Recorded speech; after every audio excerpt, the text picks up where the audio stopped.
the thing that's very important to Bitcoin is the monetary policy to that. And I don't want to get like super fancy into this, but I'll use an analogy. So if inflation is the thing that's going to destroy our current financial system, think of that as like an atomic bomb.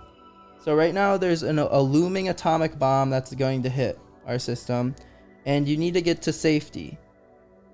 So what I think is Bitcoin is the best place to hold value, to get to safety, to maintain your value when that atomic bomb hits.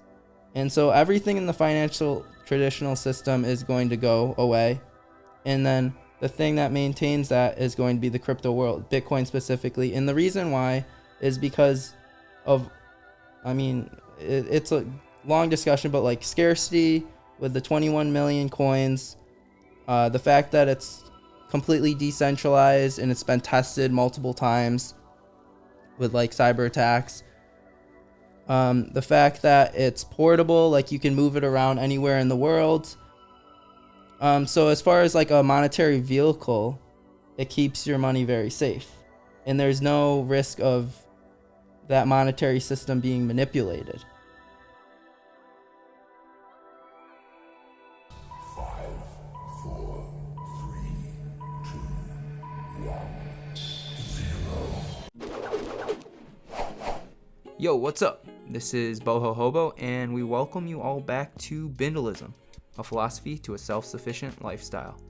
The purpose of Bindlism is to unlock authentic perspective as we create a community of like-minded individuals who are living a self-sufficient lifestyle.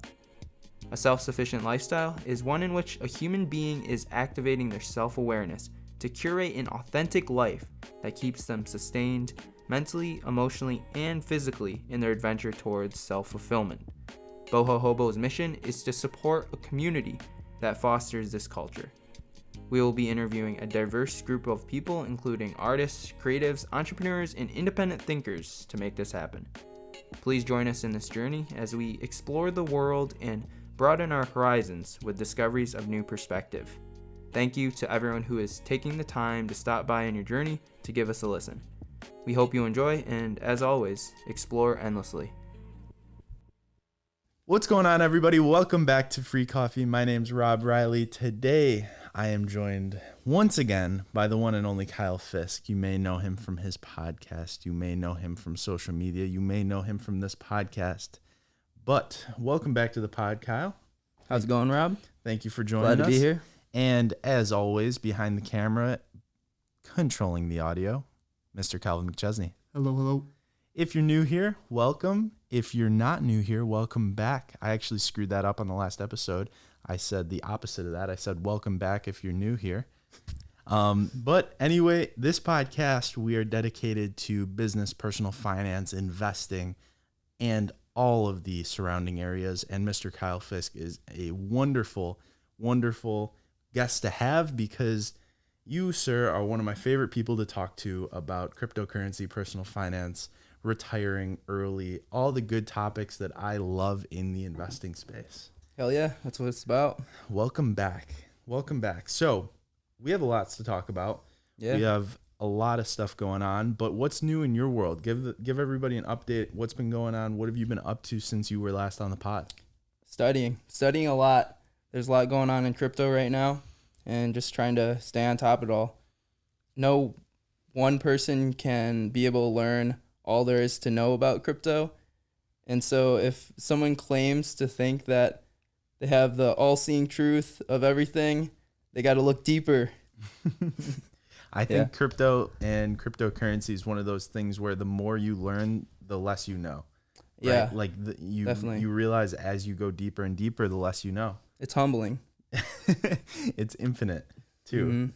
Mm-hmm. I appreciate how much effort you put into teaching other people as well. Not only do you obviously have the podcast, but Kyle runs the Syracuse Cryptocurrency Facebook group, and you are constantly just sharing information and sharing things. But in the lens of studying, when we talked a long time ago, you were still talking a little bit about stocks. Has that changed? Are you completely into the world of digital assets, cryptocurrency?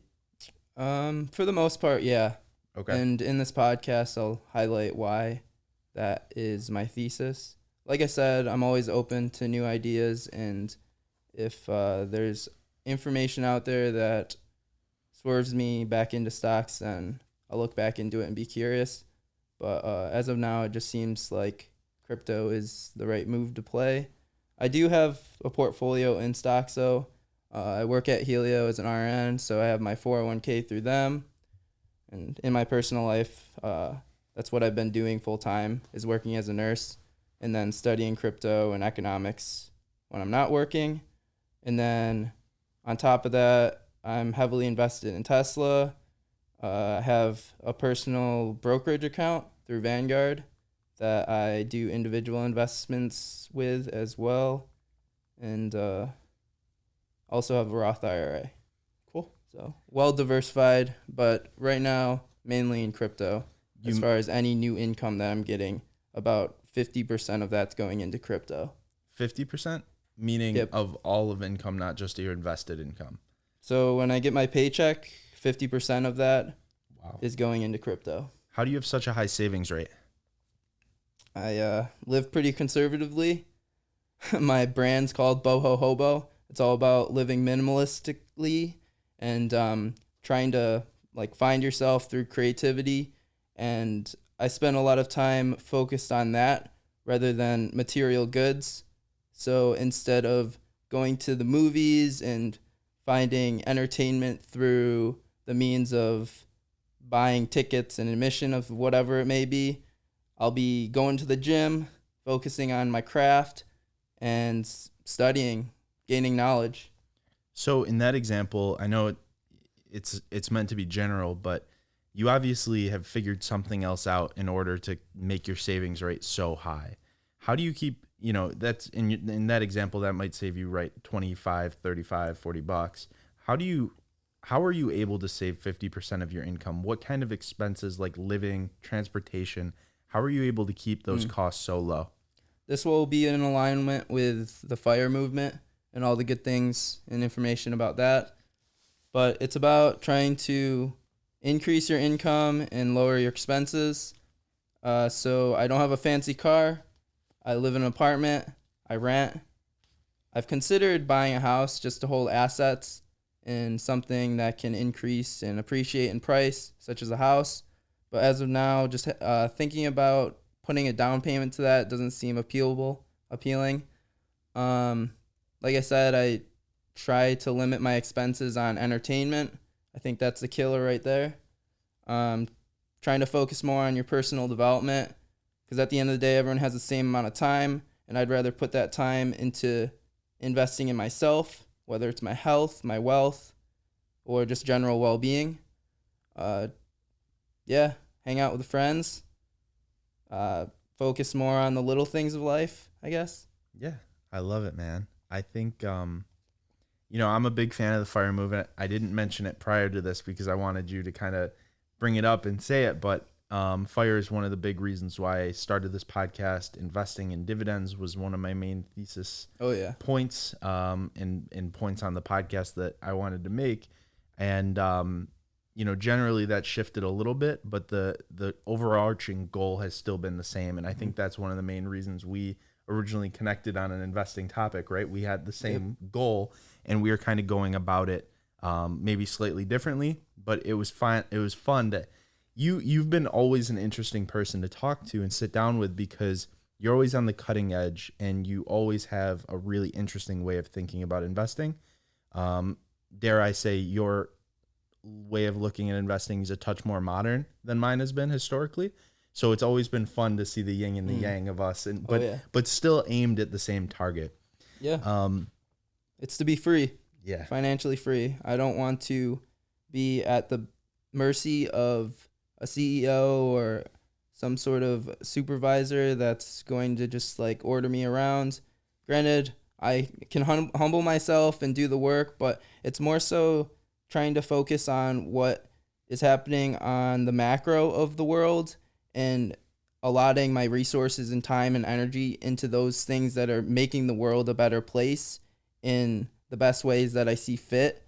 And to reach financial freedom, would allow me to have that along with other excess resources, so then I can invest my time and money into things that I truly believe will change the world. I was just about to ask, what do you think you're going to do? Do you think you'll keep a job when you reach fire? Do you think you will continue to work? Have you thought about that at all? Yeah, it's a numbers game. So if my income for the year is higher than my income and salary for the place I work at that time, then it just makes sense to You mean retire your income from your investments? from investments, yeah. Gotcha. So whether it's through dividends, like how you're doing it, or interest lending through like loaning your DeFi. assets out, DeFi. It could even be just like through, I don't know, interest, if there's ways to do it with a house or whatever it is, you know. Yeah. Who knows? Who knows what that'll look like, 10, 20, 30, 40 years from now. In the beginning of the podcast, you kind of mentioned that your overarching goal has changed in the past couple of years from investing in stocks to primarily investing in cryptocurrency. Can you share a little bit about why that's changed, what's made it change, and kind of what you're investing in currently? Okay, yeah. So when I first started investing, I went down many rabbit holes. When was this? So like back in 2017, 2016, 2015, like literally as soon as I got out of college and was able to get an income, I paid off all my loans within the first 2 years. So no student loan debt. And just like through that whole process of financial education, I went down multiple rabbit holes of like dividend investing, growth investing, value investing, learning from all sorts of experts such as Ray Dalio, Warren Buffett, even all of the independent YouTube stars right now like Andre Jick, Stephen Graham, who other ones are out there? Like Stephen Mark Ryan educated me a lot about Tesla. He's the guy. He's a cool guy. The gray and the blue thumbnails. Yeah, it's like greenish. Gotcha. Yeah. But yeah, I mean, most of my education I haven't spent a penny on. It's just been researching on the internet, listening to podcasts, reading books, and finding like Medium articles and stuff like that. And how did that land you now currently from investing in traditional methods such as the stock market and thinking maybe you wanted a house to keeping the majority of your income investing into cryptocurrency? It's really like a risk reward. So whatever assets you hold, if you consider them to be a liability or you see them as a return on your investment. And right now I see the best investment is in crypto. So I just want more income to be allotted to that because I think that will grow my wealth the most in the long run.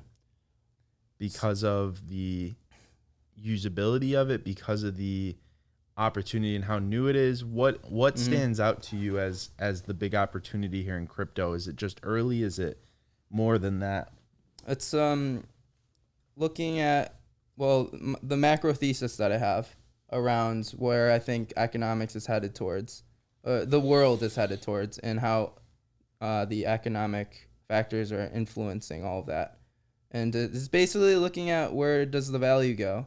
Like, where is the big money, the whales, where are they going to put their money? And how can you ride that wave? But also it's looking at the liabilities, like where do I see like the big issues in our economy is, and trying to find safety in a store of value such as Bitcoin, or where I see potential opportunities elsewhere in like DeFi or other altcoins. Now, do you find the the kind of the fringe, I don't know how to word it, but the way that crypto is kind of against the man and very much kind of like independent and, obviously decentralized. Mm-hmm. Do you find that attractive as an investment? I mean, does that draw you to it in the same way that fire, like giving it to the man, getting away from that system, attracts you in that way? Like on an emotional level, Yeah, does it it's draw you to it that way as opposed to being in the system with like stocks, 401k, that sort of stuff? Have you ever thought like emotionally, do you find yourself getting brought in for the same reasons that I mean, yeah, like to a certain extent, it's about like creating more individual freedom for everyone. I think that's the ultimate goal. cuz that I kind of think that's what technology allows for people. It creates efficiencies within the capitalistic system, so it gives more convenience and more time for the individual to spend on their own individual happiness. Mhm. Um, and like technology throughout history has done that for us. Absolutely. Yeah, no, I mean, I think it's cool. I mean, I love it. I think the opportunities there. Currently, I'm putting a decent chunk of my income into crypto. I used to draw the line at like 5% of my net worth. That's where I wanted to keep it when I was pretty, Mm-hmm. call it, sorry, Cal, this one over here. Appreciate you, brother. But now I think that we're seeing a lot of things change, and I would love for you to talk on this. What do you So- see changing in the crypto space? What do you see? Like, it seems like there's a lot more utility. Like, very quickly, utility has kind of been built into the system. So I mean, like a lot of this stuff has happened even before Bitcoin, and back in like the huge run up in 2017, and like even before Bitcoin even existed, like there was decentralized kind of projects. But like the main issue in all of it was there was no economic incentive to get people in on the platform to leave previous like established platforms, like back in that time. I don't know if it was like MySpace or like whatever the big platform is, but like you need some sort of like draw to get people from the internet community to be on it, so then it creates more projects from that. And that kind of goes along with what I'll talk about with network effects, where it's like because you're into Cardano, let's say, and into like the clay people, the NFTs, like it's going to get me interested in because you're bringing some sort of economic value to that, and there's a marketplace. So it's just like the entrepreneurial kind of venture, like how all from a macro standpoint, like platforms get established and then the entrepreneurs go into those spaces and create economic value and incentive, sort of what happened with Instagram, where it's like it initially started as this platform for creative projects, but since then like entrepreneurs come in and like now there's ads and like sponsorships, and it's becoming this thing where it's like there's a business model around all of it, you know. Mhm. Yeah, bringing it up, I know you just kind of mentioned it. The clay NFTs that I've been into lately. Have you dabbled in NFTs at all lately? Gotten into on the hype train? I think it's more hype. It does sort of align with my macro thesis, but in a way, it's like I see it as creating utility for crypto and blockchain. So it's all about creating digital scarcity. So right now with Instagram, like there's millions, billions of pictures and videos on there, and they can be copied and pasted and gotten to other platforms. And because there's no scarcity to the individual creators, like the artist on Instagram, saying that yes, this is my piece, this is my content, it drains value from where the content originally got created. So NFTs as a tool, I see as having great utility. So the technology around NFTs, I think, is going to be progressed into new projects. So just to spit it out there now, like one project that I've been looking into a lot, not super heavily, but one that's gotten my interest is called Star Atlas. That's on the Solana blockchain, or being built there. And they're creating this massive sort of MMORPG that's allowing you to like fly to different worlds in space, like vehicles of sorts, and you can create a character within that world, and you can take on a role, whether it's like you are the person flying the fighter jet, or you're the cook, or in the spaceships, or like whatever role you want to play. It's sort of like how World of Warcraft is, where it's like you become a character within that, and there's a digital economy around that, and the NFTs are allowing that to happen because of the digital scarcity within it. Dude, I looked into it when you sent that over. It is so cool. So kind of just spitballing here because I looked into it briefly. But basically what I saw was like you can start an account, you can build up kind of your holdings as a character in the game. And then this equipment or parts or pieces or tools that you have in the game are tradable NFTs. But at any point, if you're to venture too far away or if you're going to a point where, whatever, I don't know exactly how it works, but basically if you're venturing out of your home and you are defeated by somebody else, they can then take part of your equipment, part of your tools as NFTs, right? So you're actually putting real value on these items that you have. You're putting real value on the game, and playing, I feel like, would be way more intense that way. Can you imagine if you're actually putting like, I don't know, tens or hundreds or thousands of dollars on the line on a battle or on like going out trying to find resources, like the play to earn economy that's kind of growing out of these games, right? Like I also saw Axie Infinity. Are you familiar with that at all on the Ethereum blockchain? The game itself I played, it's pretty boring. It's not that exciting for me, whereas this looks really exciting. But the idea that you can play a video game and earn real money or value or whatever it is, right? And then you can trade that, and there's a whole economy not only in the game, but then you can take that out of that game, put it into a wallet and exchange it for some other sort of digital asset, right? And all of this stuff is intertwined.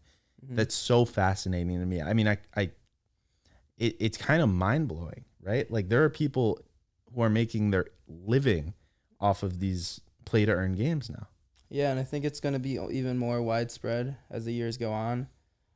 I'm banking on, speculating, whatever you want to call it, but that in the future, the next 10, 15 years, it's going to be this world where we can earn value, we can get money, we can get paid to literally play video games.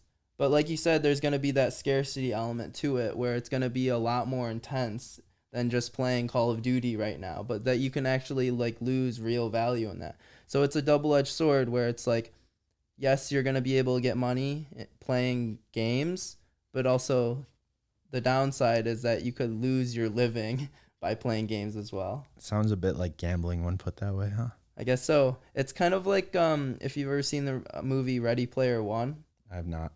Highly recommend it to anyone out there listening. But that kind of gives a good framework as far as like where all they think this is headed towards. And also, I just want to point out that I'm not an expert in any of this. Like I said, most of my studies have been through like independent research, going down rabbit holes. So I went through to just kind of give you more context and background. Like initially I started with like the FIRE movement. I paid off my loans and was like, oh shit, like I have a chance here where I can actually accelerate my wealth because I have more disposable income to be able to achieve the FIRE movement a lot quicker than like the average 65 years old. And so I looked deeper into that. I looked into dividend investing. Rob, you've probably talked a lot about that on this podcast, so I won't go into it. I've looked into real estate investing. I've looked into growth versus value, like I said. And the main thing overarching all of this, even at a young age, that I've been really heavily influenced and inspired by is just technology itself. And just going down those rabbit holes have blown my mind immensely. And a lot of it is from the framework of an exponential increase in the amount of resources and efficiencies and outputs that technology allows us to do. And one framework theory, it's called Moore's Law, but it's basically from the data points that have been recorded throughout history over the past 100 years, we've seen that technology has the potential to be on an exponential scale as we move into the future. And our minds aren't wired to think exponentially. But one analogy is if you folded a piece of paper, like a very large piece of paper 50 times, then which is on the order and on an exponential order, then you'd be able to go from here to the sun. And so that's only in 50 iterations. What was that? Can you tell me that? If you had a large enough piece of paper where you folded it in half 50 times, then that piece of paper would be large enough to go to the sun. Wow. And so like when it gets to on these certain levels of exponential increase, just 1 year is going to have a doubling effect. Like if you do it on your calculator, like what's 1,000,000 times 1,000,000? In one iteration of that, it's like it goes into like exponential notation and you can't even like wrap your head around it. Yeah. I mean, I know you sent me something recently on Tesla and how that is going to become exponential and the growth is exponential and everything. Are you still investing in Tesla? Do you believe that the technology effect you're talking about right now applies to a company like Tesla? So I've gone down a rabbit hole since then where I've started to understand it a little bit more. And I think you might appreciate this. But as far as like the exponential growth of Tesla, I don't necessarily think directly that's associated with stock price. So since then, and starting to understand like what it really means to invest into a company like Tesla, that's what made me even more bullish on crypto. I'd rather put my money into that rather than Tesla. And I'll give a little bit background if you don't mind. Yeah, no, please. So Tesla or any equity, any company that you're investing into, the age-old wisdom is that when you buy a piece of stock in that company, that you're actually buying a part of that company. But after like doing further research and like really pressing that idea, it's come to my attention that you're not necessarily buying the company, but rather the network that supports that company. So like when you're investing into Tesla, you are like having the speculation of like, yeah, the price will go up because Tesla, the company, will get more increased cash flows and they're going to be exponentially growing in the future. So the stock price right now sort of reflects that. But until they actually offer dividends to by owning a stock and getting dividends from that stock, you don't necessarily are attached to the company's cash flows. And so from that, and I could be definitely wrong on this whole thing, and maybe you can add to this, but it's sort of like this thing where I see that I'd rather own something like Bitcoin, for instance, which is the actual asset, which in my opinion, the asset itself holds a utility, rather than a stock that is indirectly associated to a company that is highly valued. Like, I'm not discounting Tesla. Like, it's going to be the future. Like, I think it's going to take over the entire economy, and it's going to be like a massive player that's just going to destroy the auto industry, energy businesses, and just like literally take over the world. And hold me to that statement. In the next 30 years, I think the auto and the landscape of our economy is going to be very different. But yeah, I don't know. Maybe you could ask a question that spurs on. No, if I could add to that point, I think one thing I've said on this podcast quite a bit is that I don't invest into a company or into a stock that doesn't pay a dividend. And the reason for that is I only buy assets. And I believe that buying a stock that doesn't pay a dividend is more of just speculation and pushes the spectrum a lot farther towards liability than it does asset, right? Because you can hold a stock that pays a dividend and nothing's guaranteed, but at least you can expect income, right? You can expect that asset to pay a certain return based on your purchase. Whereas when you buy a stock where you're just speculating on the price going up, someone else has to pay you more for that stock for it to be worth more. That is a scary position to be in, but most people don't consider it because the stock market's so big and so vast, right? Liquidity is not a problem for most companies, most stocks, right? You can put a buy order in and all of a sudden it's like your computer's like, or sorry, a sell order, and your computer's like, oh, it's gone. Here's your money back, right? Liquidity hasn't been a problem. So people have lost some sort of a perspective on what that means. It means somebody else paid you for that asset. When you need to sell something and it's no longer has value, no one's going to pay you for that asset. But if that asset pays a return on investment, right? It pays you something for just holding it. It has inherent value. It has value in just the ownership. So that's why I think just inherently, if you're going to invest in the public markets, buying stocks, buying companies that pay a return, pay a dividend, pay you for holding onto the stock is just a better approach, regardless of what you're doing. If capital appreciation is your goal, I would still invest in companies that pay dividends. It also tightens up your lens quite a bit, and it makes investing a lot simpler when you have a thesis like that and you can just look at everything through that lens. Because you're not worried about selling, right? No, and you shouldn't be, right? Like if you are buying something and the moment you buy it, you're watching it, to sell at a higher price. That's not investing, that's speculation, right? You can do that with anything. You can do that with, it's no different if you go to the store and buy all the turkeys and then step outside and try to sell the turkeys for $1 more, hoping, right? Like as long as those turkeys have value, you might get lucky and sell them. But when those turkeys go bad, they're worthless.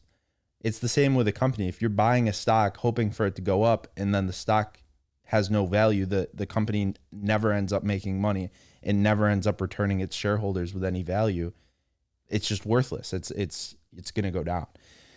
But lately I've stopped investing the majority of my income into stocks and I've started putting it towards crypto. And I've really bought into this idea of the wealth transfer that's happening right now. And I've really enjoyed that. And it's kind of become a first, how do I say? It's finally happened close enough to me where I can say that I've seen it to a small degree, where I have bought, right, an NFT for, call it $100 and had it be worth $2,000 within a week. Okay. That kind of return, well, it's a small amount of money in the grand scheme of things, right? $1,900 profit. That kind of return, that kind of multiple has been held off from the general human being, right? You cannot invest in most companies that have growth potential like that, right? You can't buy you can't go out and put $100,000, right? You can't just venture invest. You can't just, there's laws to protect you from certain things, right? In the private markets and in the public markets. There are laws. There are things that stop you. There are no laws that stop you from any of that in crypto. So you can get really freaking burned really quick. But if you know what you're doing and with a little bit of luck, you can access these returns that have been just kind of held back from the general, like average human being for forever. So being able to access that kind of return where 13-year-olds are making millions of dollars online, just flipping NFTs, minting NFT, all these sort of things, buying the right coin, selling it at the right point, right? Making different cryptos, actually adding utility to people's lives, where you can do that from a computer, whether or not you're 10 years old or if you're 100 years old. There's no barrier to entry anymore. That is really exciting for me. That's something I can really get behind. And that potential for growth is finally, it has been, but I haven't really appreciated it. It's so much greater than even the best returns in the stock market, right? Like that you can get consistently. So my whole thesis has kind of changed. I kind of just went off on a tangent from what we were talking about, but I don't know. I think... So to tie it back in with the whole Tesla thing. Yeah, sorry. So no, all of it's relevant though, because it's like building out like context around, at least like for me, my macro thesis. Yeah. And that's like originally why I wanted to get on this podcast is to talk about that. We haven't even hit on it yet. But like recently when I've come to like these conclusions of where I think potentially the economy is headed towards, It's made me shift my thinking away from Tesla. And a lot of it has to do with anything that's within the traditional finance market, the traditional world that is the debt-based economy, especially in America. And also it's happening on a global scale. But anything within that realm is a liability to me. And that's why I'm heavily invested into Bitcoin. And we can talk more about that. But so yeah, I mean, looking at Tesla and how it had its huge run up in the past 2 years of like 10x returns, I think to myself, like, why did that happen? And a lot of it might have to do with the speculation on technology, but a bigger factor that I think is playing into all of this is the inflation, quantitative easing, and the money printing by the Fed. And again, nothing against Tesla. Like, I think the stock will have exponential returns to it in the foreseeable and far future. But it's not going to be based on fundamentals rather than a network of people that have inflated money buying into it. And it's not necessarily a hype train because Tesla is going to be a very strong business model. But it is frothy. It's more unpredictable, in my opinion, than investing in crypto. I actually think that crypto is a safer investment than anything in the traditional finance market. Can you explain that a little bit? Because to some people, and me included, that statement is very hard to digest. Keep chewing. So, yeah. Yeah, so, well, to give context to this, the way my mind thinks is I think from first principles. I think it's important to just like have an understanding of how my mind works and why I think and have come to the conclusions I have. So thinking in like an engineering perspective of first principles, you look at problems that are happening in the world, and then you try to gather information on things that are current day happening and building around the problems and finding solutions within the things that are available and accessible. And so like, because my mind works in the way it does, like there's a lot of different pieces to the overall puzzle. So in my mind, it's easier to like understand it because I can see the full puzzle, the full picture. But like when I'm explaining it, I have to explain it in bits and pieces to people. So unless you like fully hear me out, you're not going to be able to see the full picture, right? So the macro thesis of why I think that the world is headed to crypto is because there's two forces here. And I can't attribute this all to myself. I've come to these conclusions on my own, but they've all kind of gotten pieced together in through the help of like my learnings with Jeff, not me personally, but like through understanding Jeff Booth's perspective. He's a macro economist and like a tech entrepreneur. Sorry, I'm like making this long and drawn out. I don't mean to. It's a podcast. He's a tech entrepreneur. He's an investor. And he recently came out with a book a couple of years ago or last year called The Price of Tomorrow. And granted, I haven't read the book, but I've listened to a lot of podcasts about him. And another granted is that I've recently come to this conclusion like a month ago. This is all still very fresh, and I'm not an expert on any of this. But it did like make a lot of connections. But the theory is that there's two forces. There's inflation and deflation. And so, like I said, I have a lot of background in understanding technology and like exponentials. And so with technology, what it's creating is this massive increase in production output and also creating these network effects where you have economies of scale, which basically means it's like Coca-Cola, for instance. Like when they first introduced that product, it was very expensive to make that one item. But now because of economies of scale, like this huge like production manufacturing system, right? It's caused the price of Coca-Cola to plummet. And it's reached a point now where it's affordable for everyone. Whereas at one point, and even the same thing happened with cars. Like at one point, they weren't affordable to the everyday person. But because of economies of scale, it allows everyone to have it. Same thing is going to happen with Tesla. And I think it's going to be exponential in the sense of like price of Tesla is probably going to be under $20,000 in the next 10 years. So you have, like I said, the overarching theme is inflation and deflation. So inflation is happening because of quantitative easing and because of money printing from the Fed. And as they're printing out more money, it's creating more supply on the overarching amount of like US dollars. And so when you're doing that, it's creating this hidden tax on the people. And I know that's like a quotable term, but essentially what it's doing is it's causing you to have less purchasing power with the dollars that you have. And so when you're buying real estate, the assets of all these wealthy people that are investing into houses, the prices are going to get jacked up every time they do quantitative easing or printing money.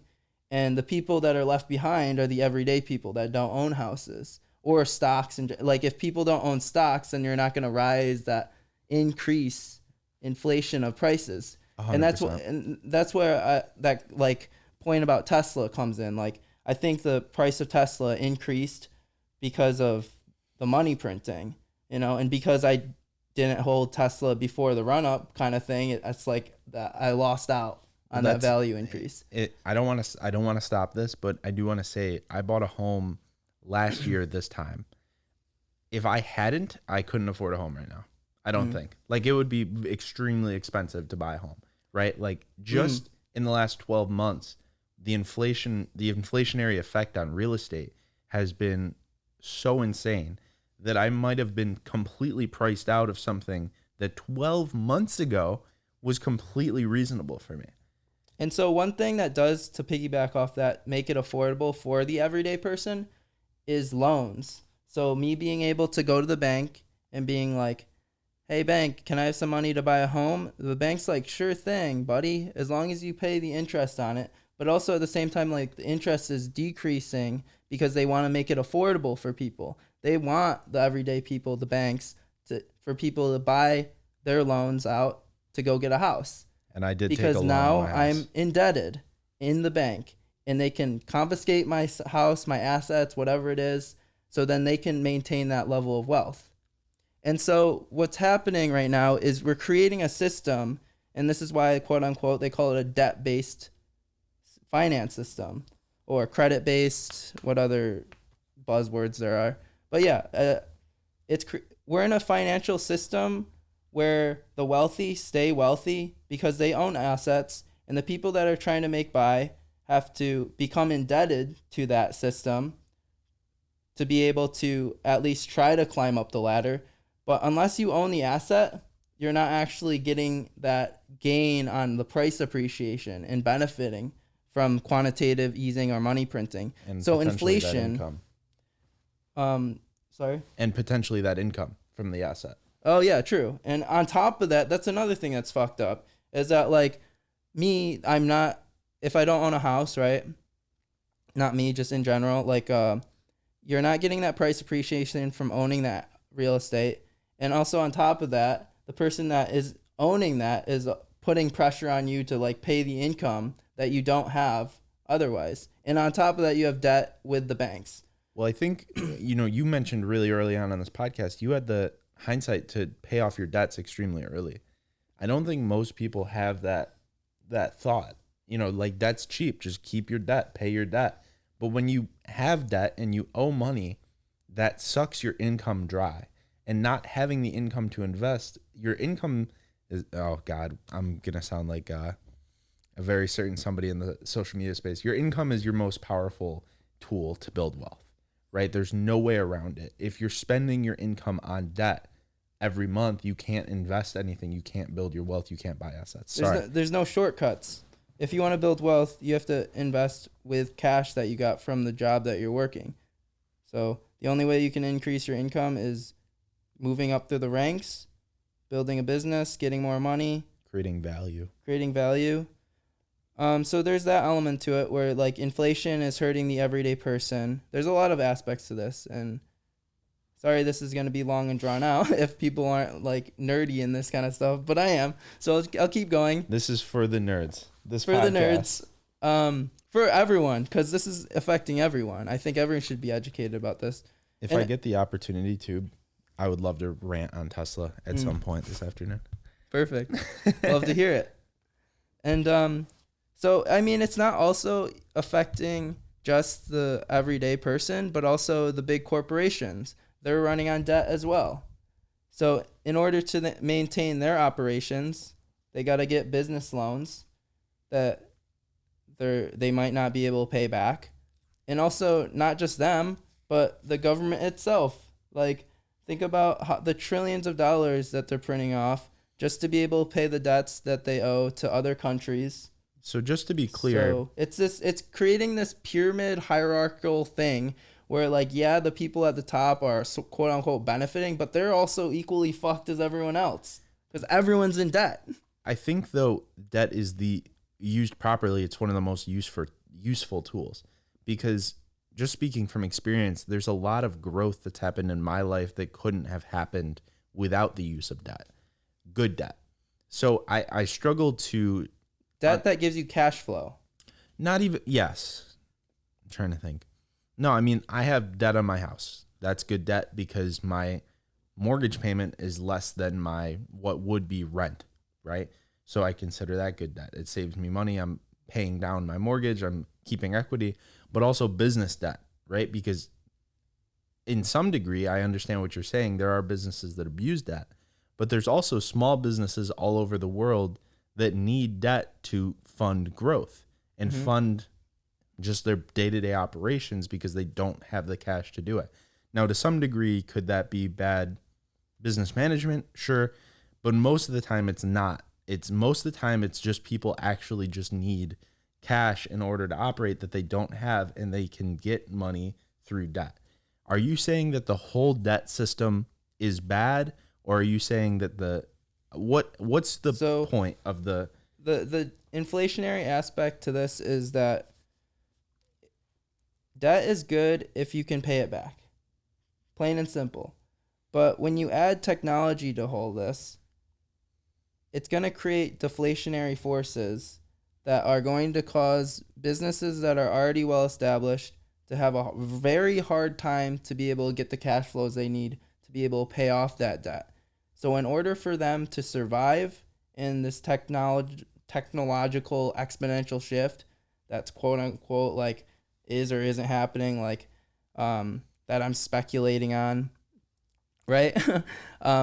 Me, like, I'm biased. I think it's happening and is going to happen. So as technological innovation happens and we're going to have exponential deflation and price cutting, it creates a lot of pressure on businesses that are already established. And I don't think that a lot of them are going to be able to survive in this shift. Okay. I think a lot of them are going to need the help of the Fed to continue to print off money for them to be able to meet their monthly monthly payments for their loans to be able to survive. And meanwhile, at the time of them, the Fed printing money all the time, every time that there's potential crashes or things are getting uneasy, unsteady, it's creating, like I said, more inflation and decreasing the purchasing power of the US dollar, thus causing potential collapse of the dollar. Isn't that a very specific business though that requires bailouts, that requires Fed money? I mean, it's the banks, it's the auto industry, it's potentially a healthcare industry. It's any business that's getting funding from the government. So what's the solution to this problem? What's the other option other than total collapse? So the thing is that, like, if you believe the thesis that technology is exponentially advancing, deflation is constantly going to be happening. and it's going to be exponentially worse and harder for the traditional finance system to stay alive. And so they have to exponentially increase the money printing. And so when you do that, something's got to break. So it's either the US dollar. So like, I mean, because the two forces are balanced potentially, like exponential deflation with deflation with exponential inflation, it could be the case if the government pulls it off somehow where like the US dollar is able to stay like stagnant, like maintain purchasing power, but they're going to have to print a lot of money out and they're going to have to do it very properly. Which But is highly also, unlikely. yeah, I mean, we're humans. We're going to make error. Whereas you have this like crypto system, and I'll get into it, but like it's running off of algorithms and automation. So like, where was I? So you have like the inflationary forces that are decreasing the purchasing power. You have technology innovation is going to continue happening. So it's not just like price cutting from deflation, but it's also like the actual businesses are competing in this marketplace. And like if everyone wants to go to Tesla, like who's going to want to go to like Ford and all these other established businesses if like you can get a Tesla for like 15K and it's like exponentially better, and you can also maybe not own a Tesla, but you can if they have ride sharing in an automated vehicle, you can pay for the like an Uber kind of peer-to-peer system, and pay for ride sharing. So you don't necessarily have to own the vehicle, but you just pay the toll or whatever. And what if that, which it will, the price decreases for that as well. So like it just creates a world where in the short term it's gonna be it's gonna be harsh, man. There's gonna be a lot of suffering in the short term, but like when we transition to a more tech-based world, people are going to have more purchasing power. The everyday person is going to be able to get more value out of the money that they have to be able, like, they're able to use currency in a way that's more economically valuable because technology creates more efficiencies within the system to make things cost less, and you get more out of what you buy. So with the short-term discussion revolving around inflation and the threat of that to the everyday person, are you hedging kind of in investments that you think are increasing in value and utility at the same time that the dollar is just plummeting in value? Is that the thesis that I understand here? I'm investing a lot of my money into crypto because that's what I think is the new world. I'm gonna stop thinking like I think. I'm just gonna say what I think, right? So I think this is your you can do whatever you want here. So I'm putting a lot of my money into crypto because it's a hedge against the financial system, and that is the system that's going to align with the deflationary forces of technology. And so crypto isn't at the mercy of the Fed printing and pumping up the monetary supply. Like it has its own system. It's not manipulated by human forces. It's not sorry. So like first glance I want to beg to differ there. There's a system in place that is run off of an automated way where it's blockchain. So like yeah, some coins they are inflated because of like the automated system puts more coins into circulation. So like a lot of this isn't necessarily like with the whole macro thesis of inflation versus deflation. It's supporting the case for Bitcoin specifically, not necessarily any of the altcoins. But like the crypto system itself is a hedge against the financial system, meaning that it's completely separate from that. But don't you think the money printing and the acts of humans is one of the main drivers for the increase in cost to something like Bitcoin, Ethereum, all these things, the increase in overall market cap, the increase in the cost of one Bitcoin? So yeah, the more people that are in it, the more the price of Bitcoin is going to increase. So like there's that effect, but the thing that's very important to Bitcoin is the monetary policy to that. And I don't want to get like super fancy into this, but I'll use an analogy. So if inflation is the thing that's going to destroy our current financial system, think of that as like an atomic bomb. So right now there's a looming atomic bomb that's going to hit our system, and you need to get to safety. So what I think is Bitcoin is the best place to hold value, to get to safety, to maintain your value when that atomic bomb hits. And so everything in the financial traditional system is going to go away. And then the thing that maintains that is going to be the crypto world, Bitcoin specifically. And the reason why is because of, it's a long discussion, but like scarcity with the 21 million coins, the fact that it's completely decentralized and it's been tested multiple times with like cyber attacks. The fact that it's portable, like you can move it around anywhere in the world.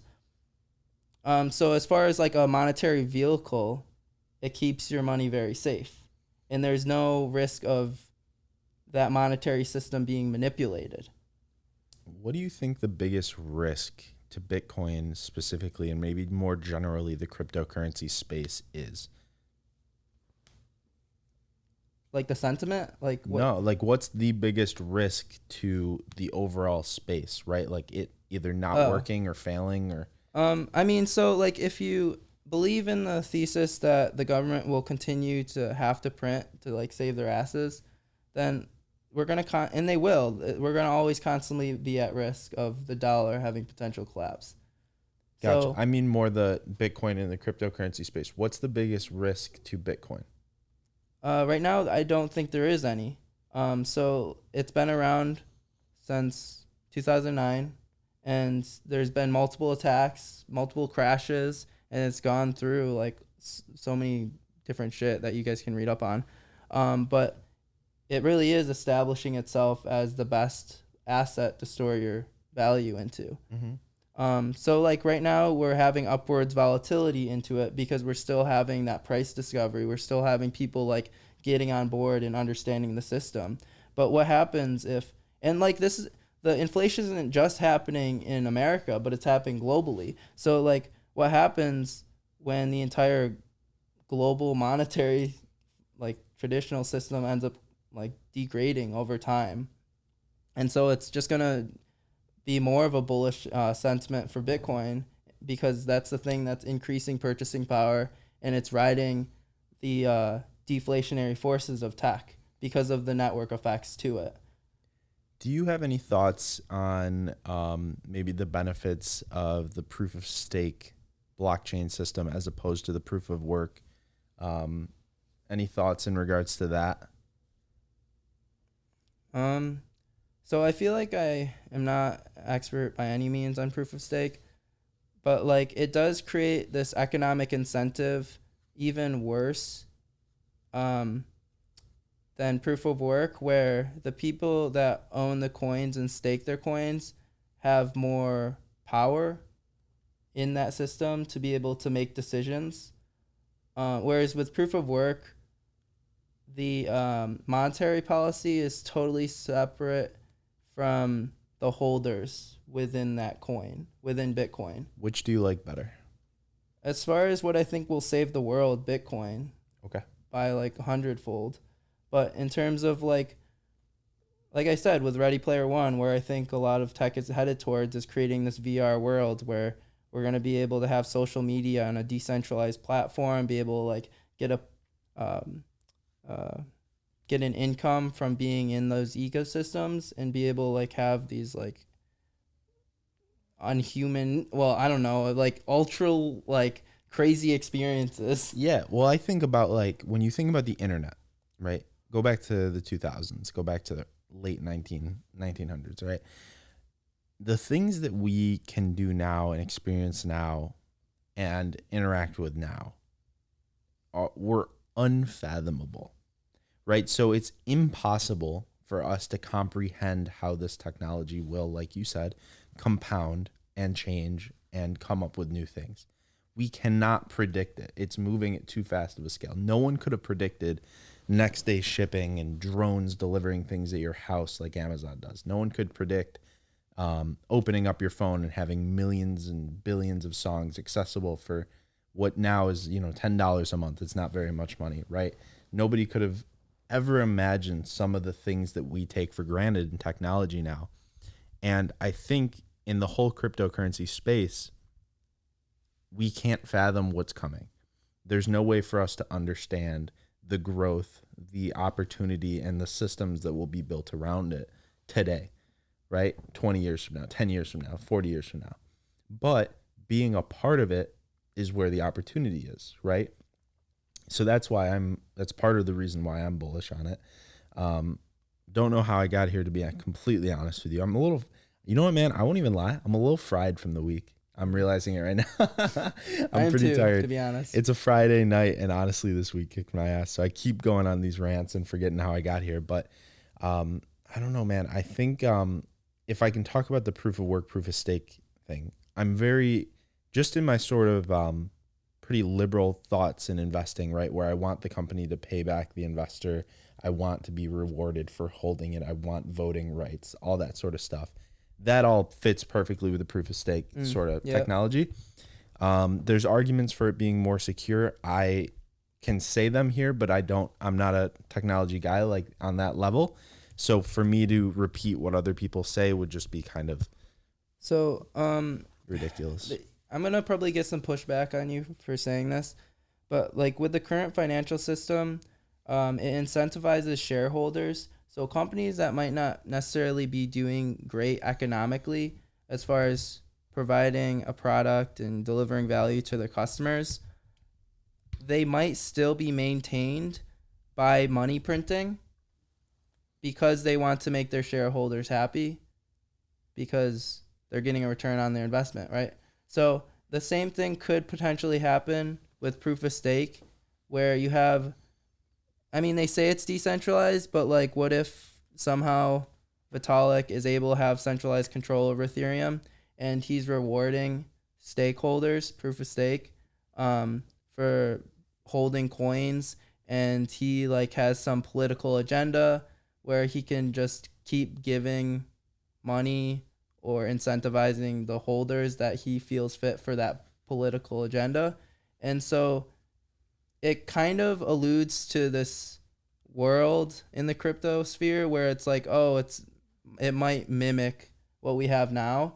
And it's like scary in that sense where the ones with power stay in power not because they're providing economic value, but because all of their buddies want them to ride the wave too. Here's where I disagree. For you to control a proof of stake blockchain, you need to own 51% of the asset, right?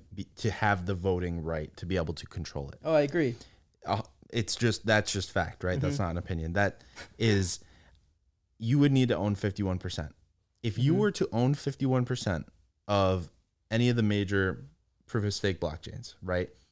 Not only is it a massively substantial amount of money, it is in your best interest at that point to do the right things for the blockchain. Because let's take Cardano, for example, because I'm most familiar with Cardano. It's got a market cap of some hundred of billions of dollars, right? Whatever it is. Let's call it, I don't know exactly what it is at this point. Let's call it $200 billion. Okay, that's the market cap. So you would need to own $100 billion of Cardano. Call it $101 billion of Cardano in order to control that blockchain. Okay. In that instance, if you have $100 billion invested into something, it is in your best interest for that chain to succeed and for the right things to happen.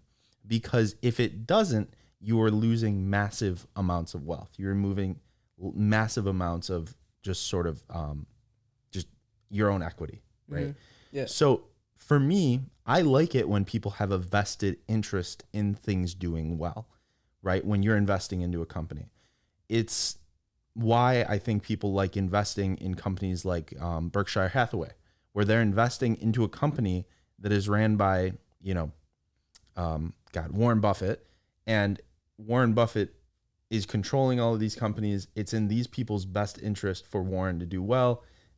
Everyone it's, I guess that's probably a bad example, but I get it. I mean, I get it because like you support someone and you know that they're doing well and operating that machine, that system. But since no one owns 51%, you're incentivized to just make that chain work at a different level, right? Not where you're just investing and speculating, because if you are staking the coins, you have a return on the chain.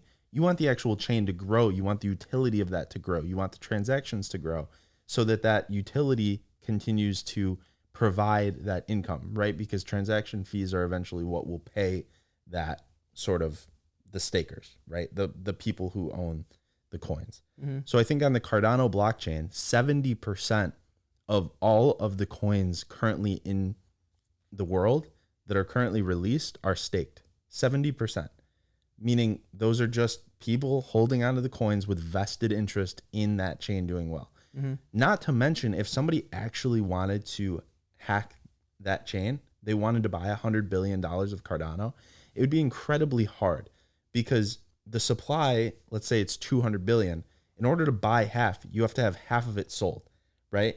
So the price would instantly skyrocket because there's just not supply like that, instantly.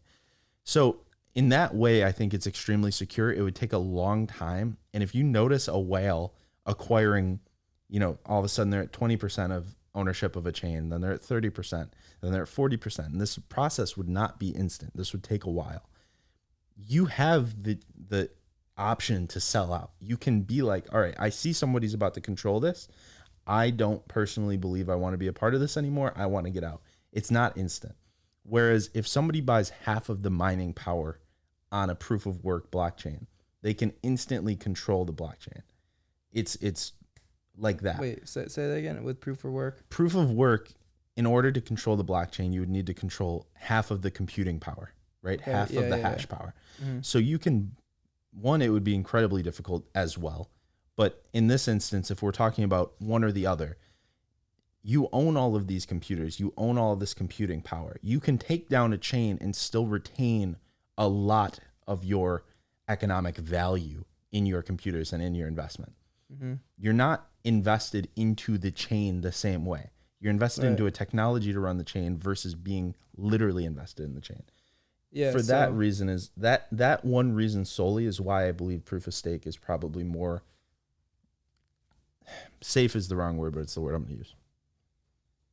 Okay. Yeah. I mean, like I said, I knew I would have pushback. Of course. Well, this is why I love talking with you, is because, again, we're talking about the same thing. We have the same goals, but we can disagree on certain things and have that discussion. And that's where value comes from. True. Yeah. It's like arbitrage from the disagreement.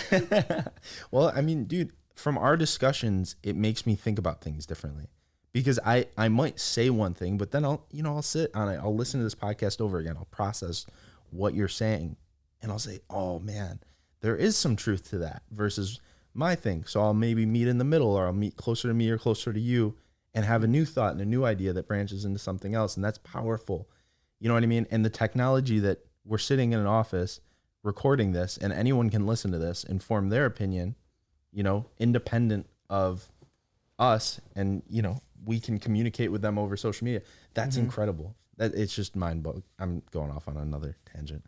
And anyone that is listening and wants to contribute to this conversation, definitely go ahead. Like, Please send do. us a DM on Instagram or social media. I would love to talk crypto to anyone that's interested. Join in the this. Facebook group if you're in town too, right? Yeah, true. I mean, this is definitely a lonely journey to get on my soapbox, but just like there's not a lot of people that are interested in this and want to talk about it. So thank you, Rob, for having me on the podcast. and talk Absolutely, about it. man. Is there anything you want to cover before we close this thing down? Anything you want to talk about that we haven't talked about? I do want to talk about the proof of work a little bit. Yeah, please.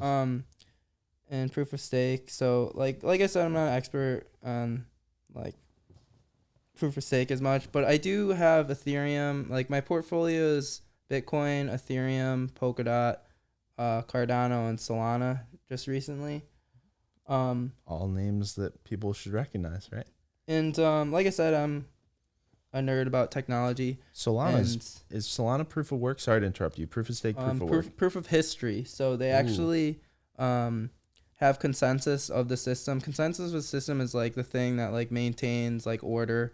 So the thing that keeps that going is proof of history. So it's time based. So like when you make a transaction or do something on the blockchain, and I'm probably gonna get this partially wrong, but like it creates these timestamps around like when that happens, and then you have multiple different parties within that system, like trying to get to consensus on yes, that happened at that specific time.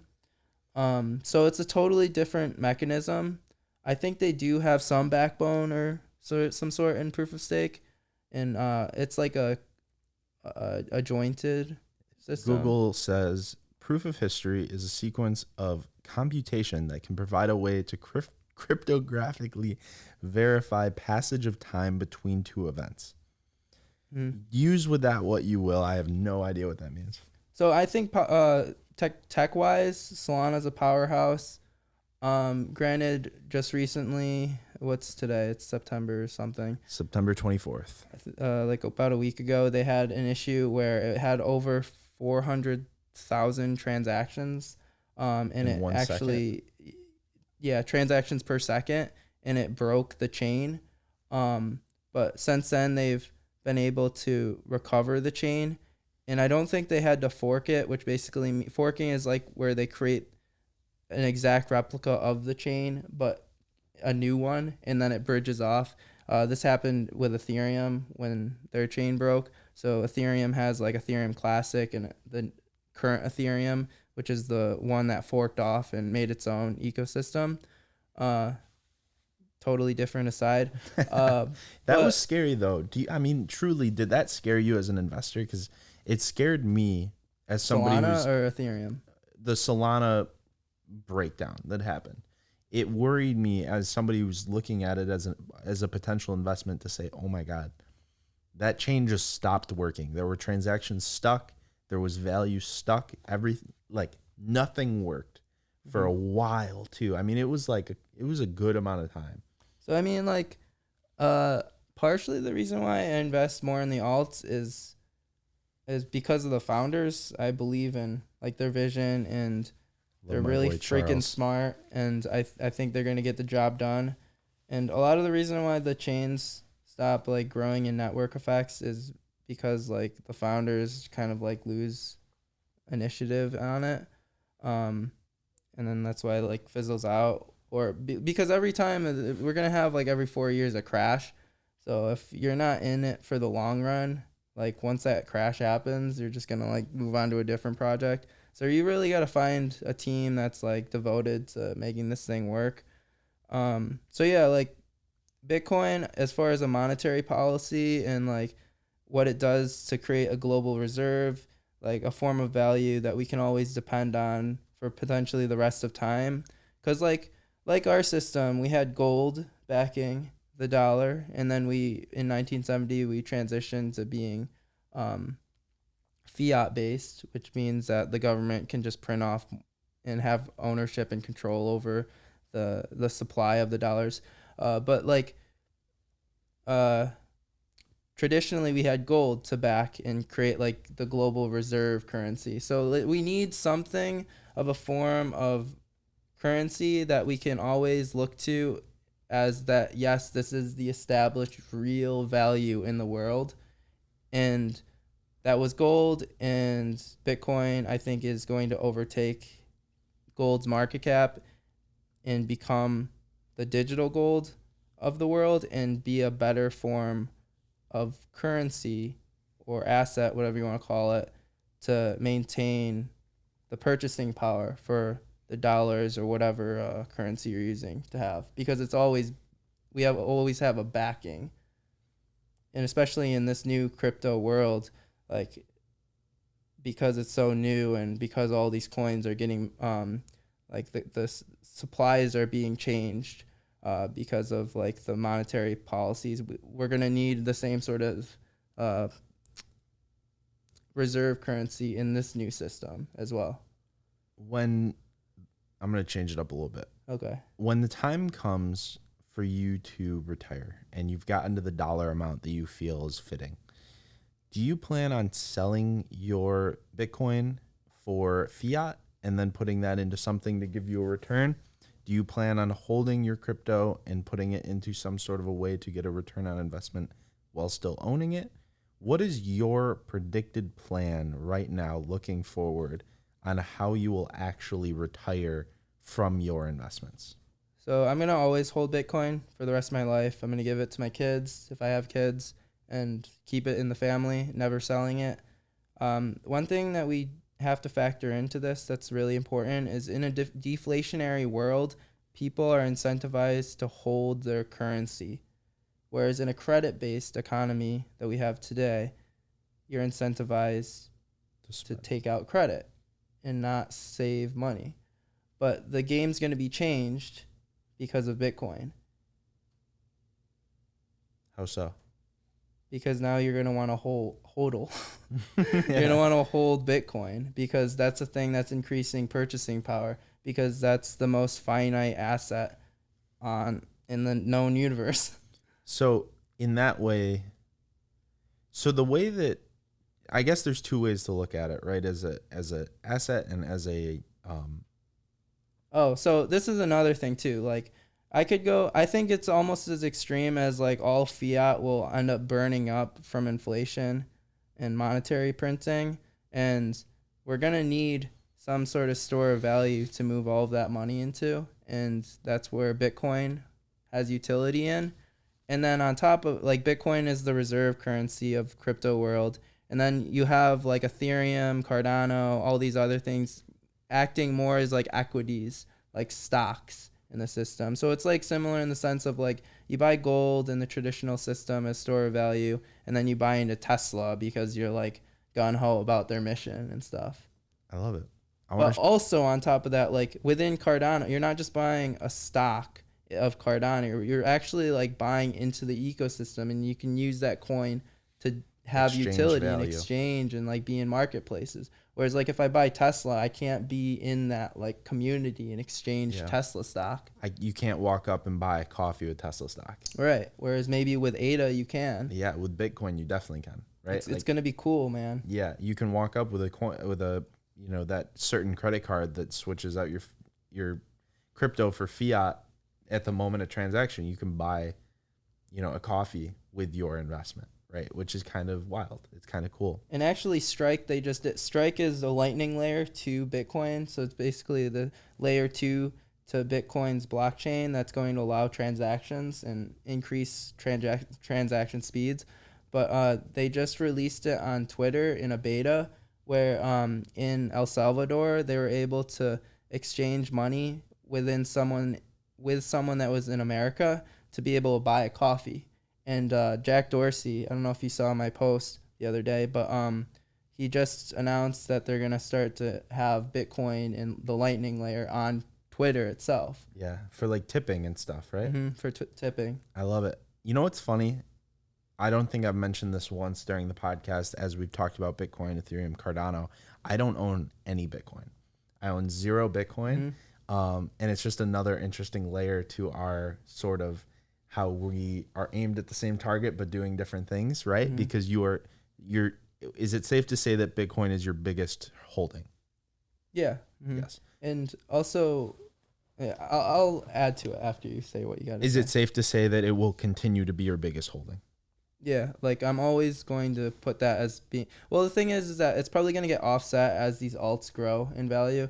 But as far as like my percentage dollar cost average from my income, I always put Bitcoin as the number one, if that makes sense, right? Yeah, absolutely. So I might put 10% into Solana, let's say. In Solana, my holdings in that might grow to be more than my Bitcoin holdings. Mm-hmm. But always put the same amount to Bitcoin. How much of your income are you putting towards retirement accounts such as your 401k versus, I know you mentioned you put about 50% of your income into crypto or 50% into investments as a whole? Right now it's crypto, yeah. Okay. So 5% to my 401k, Nice. and with a 5% match. So that helps. If you weren't receiving a match, would you invest that 5% into crypto instead of the 401k? No, because like I'm not 100% on the macro thesis. Like fiat could stick around. Like the traditional finance system could be fine. So like having some exposure to that is good. And it's just from a age-old wisdom standpoint, it's safe. So I'll always have that. Nice. Mhm. I also do 10% of my income into a 401k Yeah, I think it's after a smart. match. After a match. Yeah. Cool. Anything else you want to touch on? I wanted to talk about Tesla a little bit, but I feel like I'll just go off onto like a pointless rant. I mean, I'm open to it. I'm tired, like I said. Yeah, It's been a me long too. week. We've been already going for an hour and a half.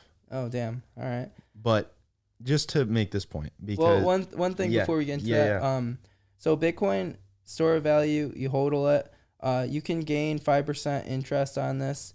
And yes, this is no, it's not a sponsorship, but this is what I do. I use the Celsius app and I get 5% on it for some of my Bitcoin. Like some of it's also, well, a lot of it's on my off like hard wallet, cold storage, because it's just safer. Whereas when you're holding your coins in Celsius, you are exposed to like that network potentially collapsing. But it is a app that allows you to get 5% interest on Bitcoin and Ethereum.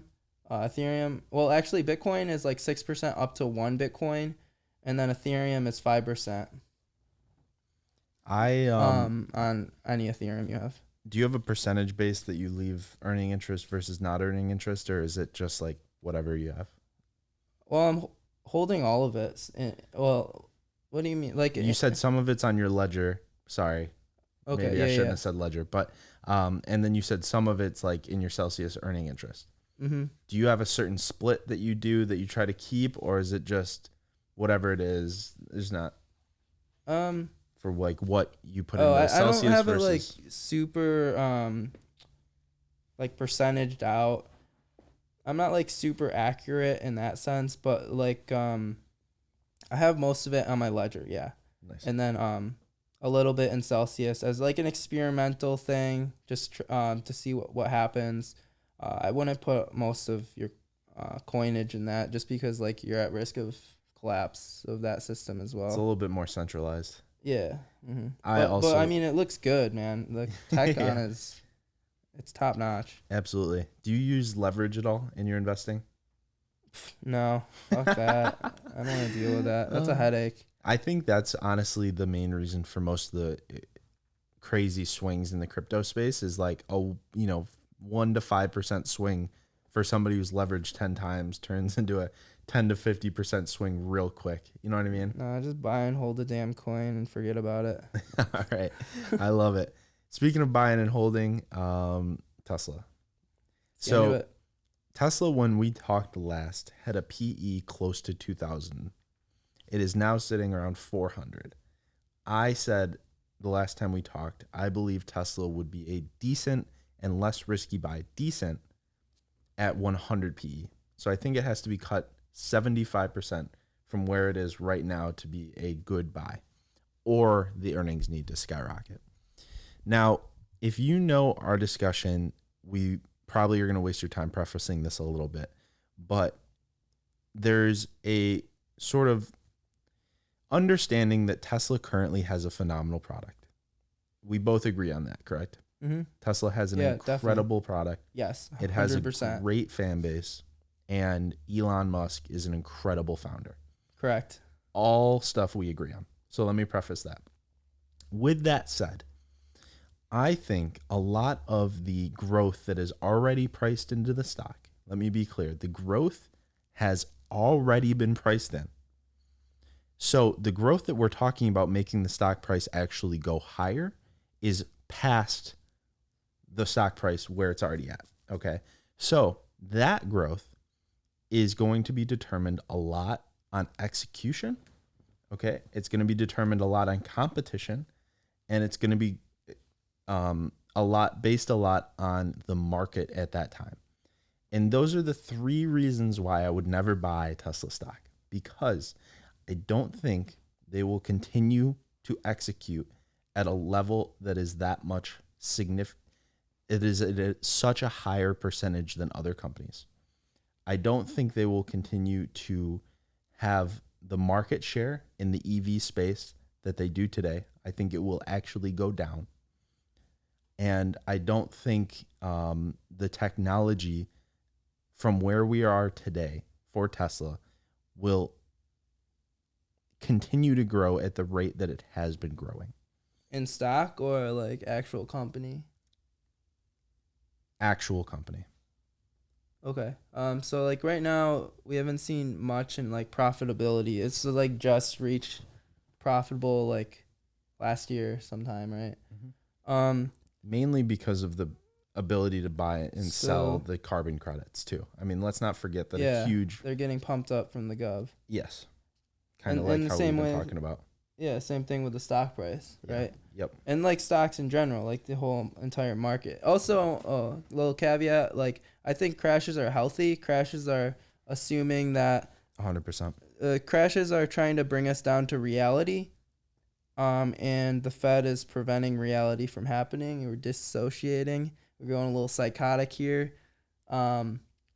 So can I ask you a couple of questions? I want to know where your head's at. Do you think there will be more cars on the road 10 years from now than there are today? Teslas? No. Will there be more vehicles, personal vehicles on the road in 10 years than there are today? I don't know, because like I said, I'm banking on Tesla taking over most market share. Just general personal vehicles. Like okay, so the ride sharing thing changes the game up a little, because if they cut prices for ride sharing, then it might be better off for people to just like Uber around in the Tesla network rather than actually own a car. Yeah. But also the prices of the car are going to decrease as well. A lot of the assumptions or a lot of the predictions, right, that are used in the Tesla argument with the price going up, don't consider the fact that the amount of vehicles on the road is not exponential. The amount of vehicles on the road is finite and decreasing, in my opinion. We are going to see less vehicles on the road in the future than we will now. And I think those vehicles will last longer because you can access transportation a lot easier. You're going to need to use your car for less things as grocery delivery gets easier, as your commute to work gets easier through ride sharing, whatever it might be. Automated too. Automated. By the way. That's the word I'm looking for here. So I think there's going to be less vehicles on the road, and I think I could see that. The majority of them I do think will be electric. Mm-hmm. However, I think Ford, Chevy, GM are going to eat Tesla's lunch. I think they're late to the party. I think Tesla's product is by far the most superior product. But Ford's gonna die. And okay, I thought you were saying the other way. No, I am saying it the other way. Oh, you are? I am. I think Ford, GM, and Chevy will eat Tesla's lunch. I think the Ford... you're saying you think Ford will surpass... Yes, I think they will sell more electric vehicles by far. They can already produce more. They can sell more. They have the dealer network, and they already have the... for me, one of the biggest reasons I won't own a Tesla is because to get service, they have to come pick it up, right? They have to come pick it up and bring it to somewhere, because we in Syracuse, New York, do not have a Tesla service center near us. Yeah. Whereas Ford, there's 3 right around here. So I can drive... EVs? Well, just for Ford trucks, for Ford cars. But we're talking EVs here, so... As they build their EV fleet, you will be able to drive your car into a Ford service center, get it serviced, and drive out. Right? Just the way you can with a gas vehicle today. I don't see Tesla matching that. And I think for most people, that matters the same way it does to me. So I think Tesla will still dominate. And the reason why I say that is probably because I'm coming from a tech background, but the amount of energy and skill that it takes to create the AI capabilities and like with Tesla Dojo as like being able to create a self-automated vehicle, that's like fucking so hard to do.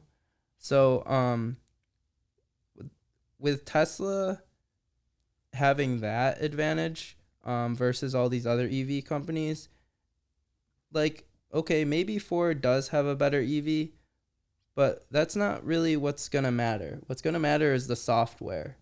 So the way I see Tesla is their computers on wheels, and the best computer wins in that competition. They're playing on a totally different playing field.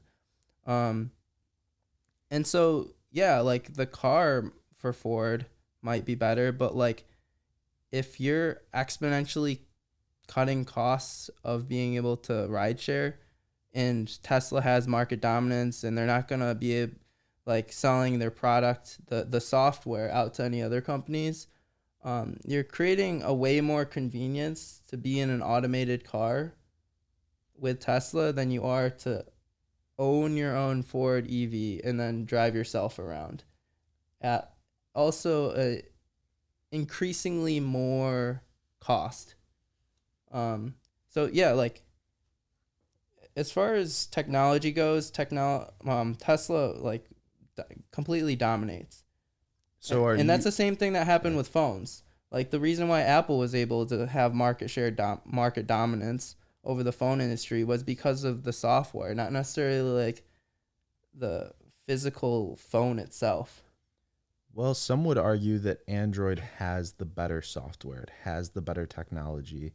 It's always had the best hardware and software. I'm an iPhone user, and I believe that probably all the features I love on my iPhone were on Android first. And that's why they stuck around.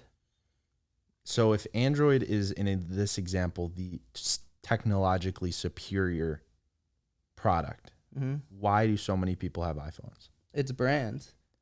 And I think while Tesla has the brand, I think people already are accustomed to certain types of vehicles. Like maybe I can speak to a general audience here where in my family, we drive Fords, right? Like every couple of years, my pops will get a new, truck, and he'll trade his old one in, right? Me, when I was younger, I got a used Ford for my first car, and then I got another Ford after that, and my mom drives a Ford. Everybody drives a Ford, right? Mm-hmm. So for us, we are in that ecosystem, right? Whereas other people, younger people, are probably more accustomed to trying out the Tesla ecosystem and never getting sucked into the other thing. But I think the ecosystem, right, the product offerings, it's a lot more natural for somebody to go from a gas Ford to a EV Ford than it is to go from a gas anything to an electric Tesla. That transition's really hard. So when you say brand, I would almost argue that Tesla's brand is not Apple, it's more Android. It's more of that like technologically first, but harder to use, harder to get used to, like technology and utility far surpasses brand, but when it gets to that very close competition, then brand does play a factor. Yeah. But overall, like on the macro, technology wins. Because like I said, deflation, man. Like Ford's not going to be able to get the network effects and the cost cutting and all the deflationary tech effects because it's not fully embedded within a tech ecosystem, whereas Tesla is. And so, yeah, like Ford's going to be able to get some sort of like leverage on that because they switched over to be on like run on solar. But like when you have Tesla that are supercomputers running off of AI software, driving people around, able to literally have the sort of cognition to be able to like see the road and use vision. Because like another thing I think isn't really widely talked about with Tesla is like the software that's needed to be able to do the automated driving is they have the cameras, and then when the cameras see what's on the road, it sends it to this algorithm that's able to understand what's going in real time. It's not like there's some code that's already pre-planned that's like inputted and then it sends it out. No, it's actually the car is taking in information and like thinking on its own and being able to process information. And the effects of that are dramatically exponential, because and they just announced like Tesla bot.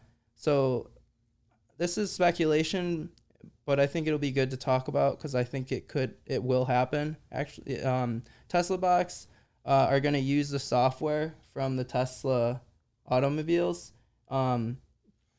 and use those same algorithms to be able to have like vision acuity and be able to like understand the environments that it's in, but on a way where the mechanics of the robot are going to actually being able to like act like a human and do human like things, while also having that AI ability.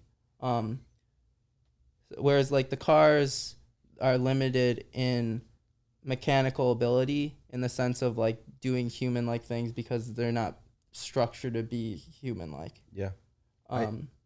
So like it's literally on a totally different playing field. Yeah. When you think of it that way. 100%. And I think that, so my conversation is not that Tesla's not a good company or that the product's not good, right? I think it's incredible.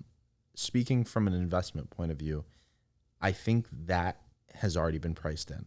When you are talking about the fact that the current stock price is 400 times earnings, it's already priced in. All of that stuff's already priced in. And it's still speculation.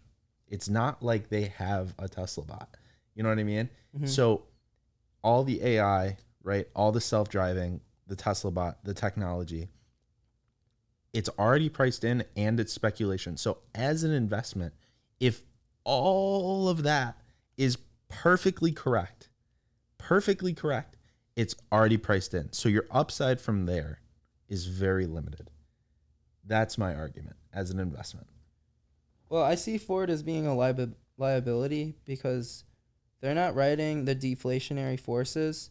So when the government prints off money and pays off the corporations of Ford and all these automobile industries, like they're going down with the potential collapse of the dollar with it. Whereas a technology company like Apple, Google, Facebook, Tesla, they're actually maintaining their market dominance because people are buying into their products and they're getting profits.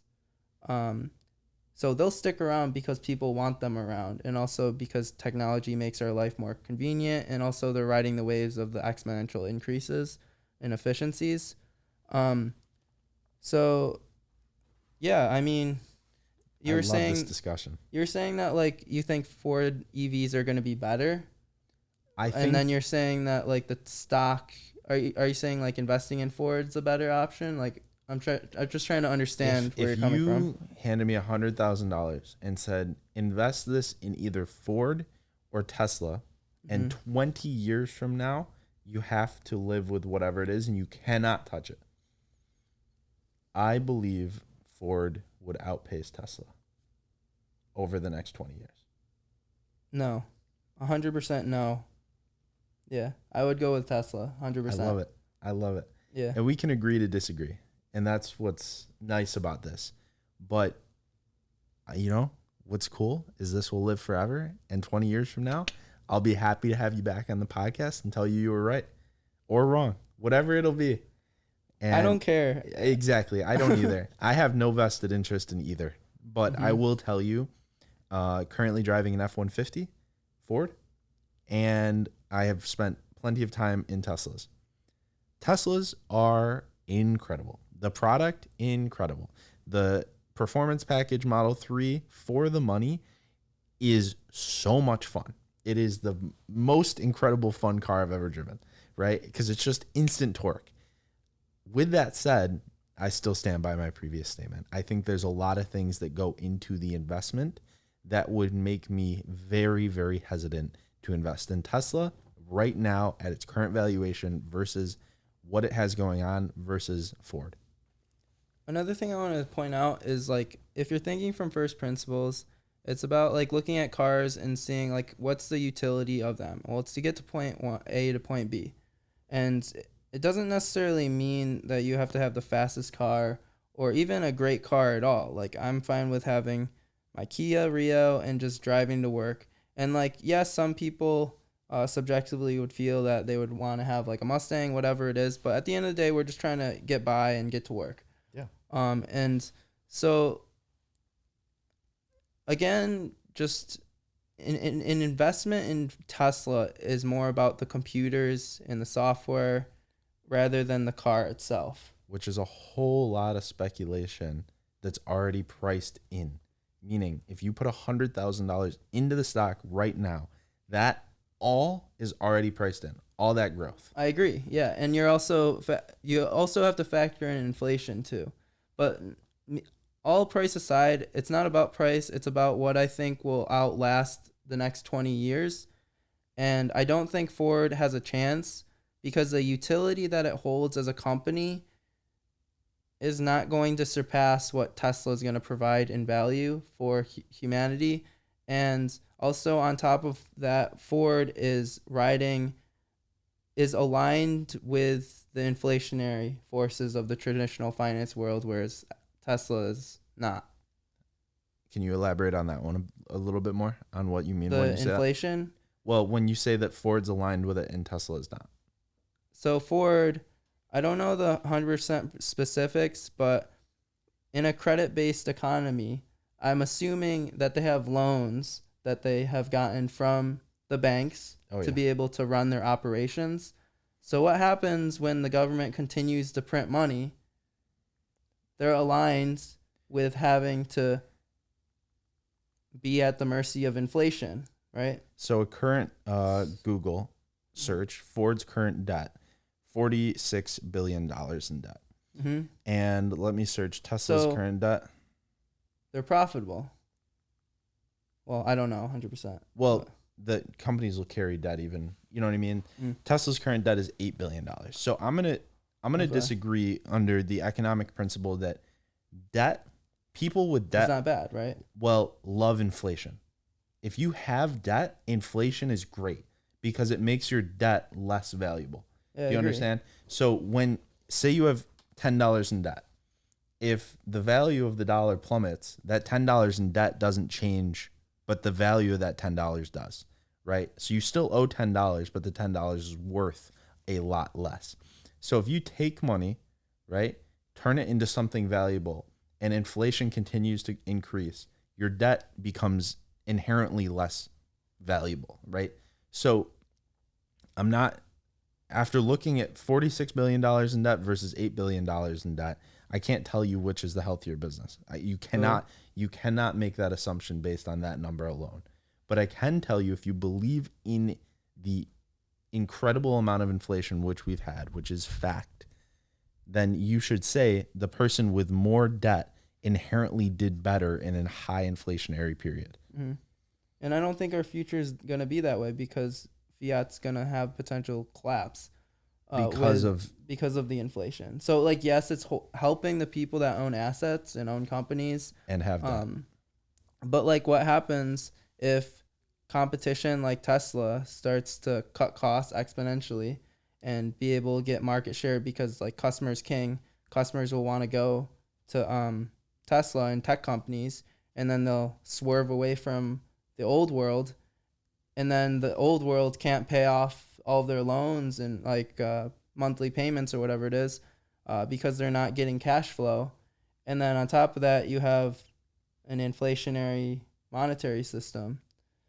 And then you also have this growing community of crypto that's happening as well. So it's incentive, like the incentive and the opportunity, in my opinion, from my research, is in tech, and the liability is in the traditional finance world. Just kind of going back to the beginning of what this all started. I think that's a fantastic way to end the pod if you're all right with that. Yeah, it's been a long week. It's been a very long week. This has been a fun one, man. I know I always say that, but I really love the part of the podcast where we get to document. And we've done a lot of that today. We've documented a lot of opinions, claims, thoughts, but I've learned a lot from you, as I always do. I love sitting down with you. I love how much you share knowledge with anyone who wants to talk and hear it, right? You're an open book, and it's awesome. And I appreciate you, brother, very much for that. So without further ado, I'm going to sign this one off. Kyle Fisk, thank you so much for being here. Thank you, Rob. Love you, buddy. Love you too, Kyle. This has been Free Coffee. Rob Reilly. Calvin McChesney stepped out in the middle of this one, but shout out to the homie. Yeah. The Clay people are logging off. Clay Nation, baby. The Clay Nation. All right. Peace, everybody. Have a great rest of your day if you're listening to this. And yeah, check out Kyle's older episodes if you haven't already. Thank you, guys. We'll catch you in the next one. Peace. Peace. We made it. We made it. Down the rabbit hole and came out alive. Hopefully we're still recording. So there you have it. Thanks again for tuning in to Bindlism, a philosophy to self-sufficient lifestyle. Be sure to explore other episodes of Bindlism on our Spotify and Apple podcast. You can find more Boho Hobo stuff on Instagram and Twitter at boho_hobo_, as well as on our Facebook page at Boho Hobo Lifestyle. It'd also be dope if you could subscribe to our YouTube channel as well. Our YouTube channel has more episodes from Bindlism in video form, along with other random shenanigans that we're up to. We're constantly filming new experiences, so it's one way you guys can stay up to date with us in our journey. So yeah, I guess that's it for now. Until next time, peace.